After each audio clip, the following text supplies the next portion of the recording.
Ka nisur punimet për transformimin e godinës së Ishe Shkollës Nënveçare Braham Curri në një institucion bashkëkor për arsimin profesional.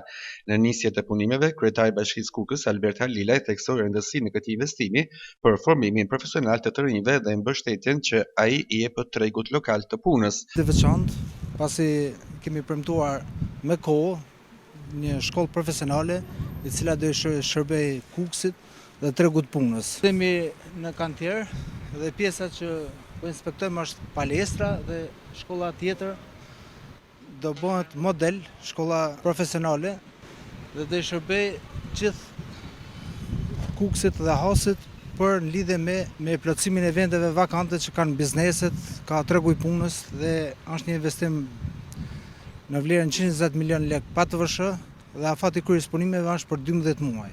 Ai shtoi se programet arsimore do të hartohen në përputhje me kërkesat e tregut të punës, duke i dhënë prioritet sektorëve në zhvillim, veçanërisht turizmit. Do i shërbej shumë tregut punës, investimeve dhe rritjes së turizmit, siç po shikohet dita ditës në Kukës.